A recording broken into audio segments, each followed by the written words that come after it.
Okay, good morning, grade 8. Let's continue from para 13, right? So, I left on Everest a picture of Guru Nanak. Rawat left a picture of goddess Durga. Fu Dorji left a relic of the Buddha.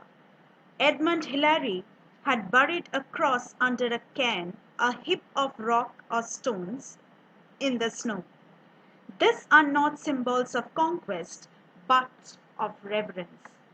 So, what we find in this story is actually each and every member of the family, each and every member of the crew were of different castes, right? They belong to different religion, but it hardly matters, you know. It's kind of a reverence.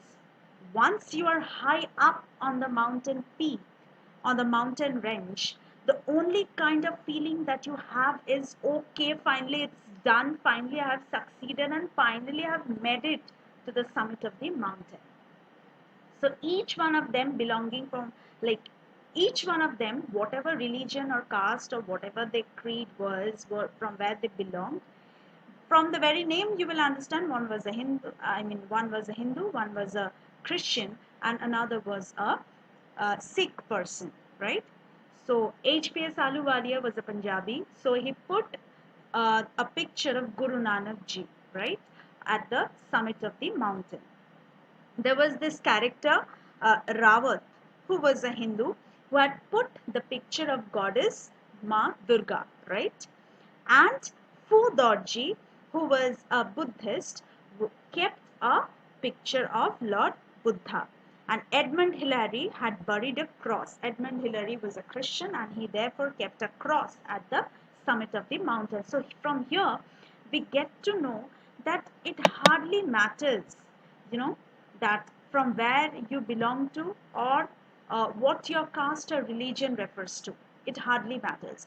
Because once you are together, once you are performing to do something all together, you are altogether a different person.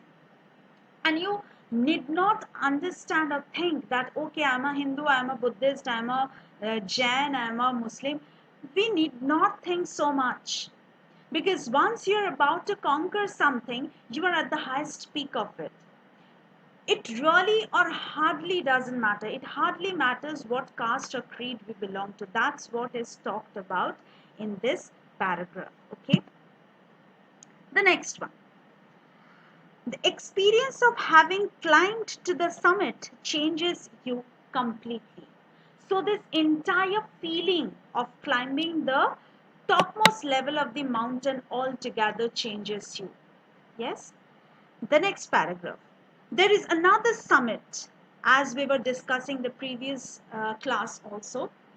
The author is actually trying to give you a balance in between the summit of the mountain and the summit of our life.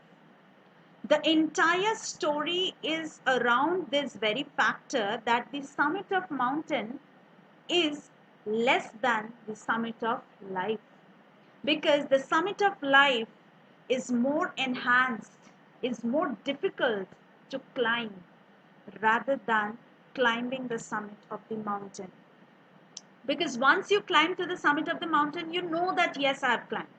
But in life, you never know what is your summit, what is your highest peak. You never know.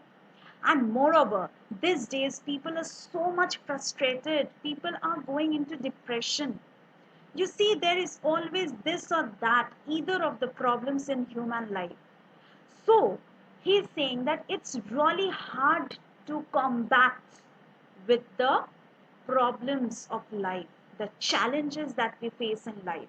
So, compared to the challenges that we face in our day to day life, the summit challenges or climbing to the Mount Everest, the challenges, whatever I felt or my crew members felt, was very small, was very petty compared to the challenges that we face in our day to day life, right? Let's see in the next paragraph. There is another summit. Okay. So, what is that summit? It is within yourself, it is in your own mind. Each man carries within himself his own mountain peak. He must climb it to reach to a fuller knowledge of himself. It is fearful, it is unscalable. It cannot be climbed by anyone else. You yourself have to do it. The physical act of climbing to the summit of a mountain is outside is akin to the act of climbing the mountain within. The effects of both the climbs are the same, whether the mountain you climb is physical or emotional and spiritual. The climb will certainly change you. It teaches you much about the world and about yourself. So, in this story, we will find that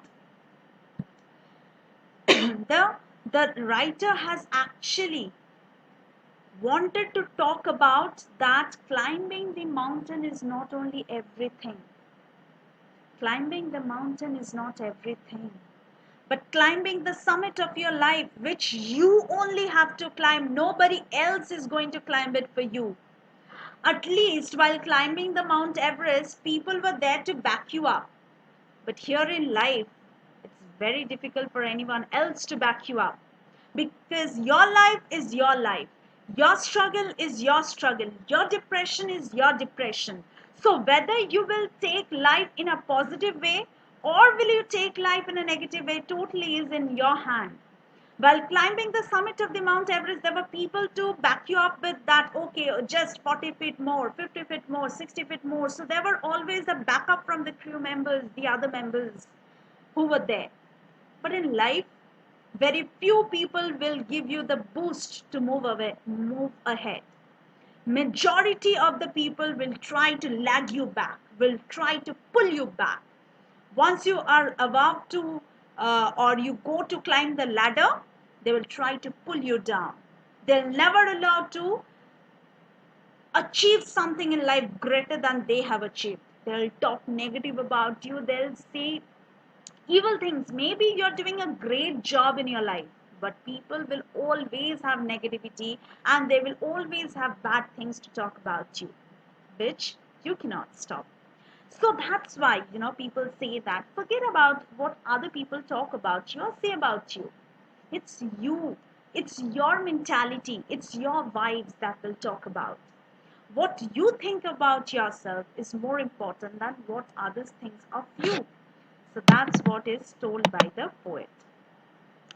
I venture to think that my experience as an Everester had provided me with inspiration to face life's ordeals resolutely. Climbing the mountain was a worthwhile experience. The conquest of the internal summit is equally worthwhile. The internal summits are perhaps highest than Everest, as I told you. The peaks, the mountains, the moles that you have inside your heart is greater than the summit of Mount Everest. It is true. The boulders, the thing that you keep to your heart, is far more resistant than the pain of climbing the Mount Everest. That's what is also told by HPS Ahluwalia. So once you are successful in climbing the mountain of your heart, mountain of your soul, mountain of your life, you are totally a winner. You have done half of the job of your life. So this is what the entire story revolves around. The entire story revolves around, right? So the entire story will be revolving around this. And right now I will be asking you 5 questions which you all need to answer. I might not hear it over here, but these questions are important and you should be able to answer it right now after having a detailed study of the chapter. My first question for you is, what are the 3 qualities that played a major role in the author's climb? You should be able to answer this question because we have done a detailed study of the chapter. So, what are the 3 qualities that played a major role in the author's climb? If you're not able to answer it right now, I would ask you to read the chapter at least thrice. I would ask you to read the chapter at least thrice so that you are able to answer the question by yourself. You should be capable enough to answer the questions, right? I want all these answers to be written in your copy I would like to follow your old teacher and follow your old teacher, whatever values she has given you and whatever diction she has told you. I would like to follow. I would be discussing with her also regarding these things. This you can write it in a rough copy for the time being, and once and when we discuss it totally right in front, you will be able to copy it down. The next question for you is, why is adventure, which is risky, also pleasurable? A very important question, easy but tricky answer, because the question itself is very tricky. Why is adventure, thrill, and everything, which is risky, is also pleasurable? Tough question to answer, but I want you all to answer it, right? We will discuss it later. Third question. What was it about Mount Everest that the author found irresistible? Here, irresistible refers to what was that thing that the author HPS Ahluwalia could not control that made him to reach the summit of Mount Everest. What cravings did Mount Everest have which was irresistible, which did not allow HPS Ahluwalia to control the emotion of climbing the Mount Everest? What urged him, what forced him to climb the Mount Everest? Clear? Hope the question is clear. I want this answer as well. The fourth question and the final question. What, according to the writer, did his experience as an Everester teach him? As an Everester means that as he could climb the Everest, we are calling him an Everester. So what, according to the writer HPS Ahluwalia, what did he experience as an Everester and what did it teach him in his life? I think the answer, we got it in today's class itself. The last few paragraphs will tell you entirely about this question. So I hope this chapter was clear to you, and thank you so much. If you have any doubt, feel free to ask me, and definitely on Saturday we will be discussing about the chapter.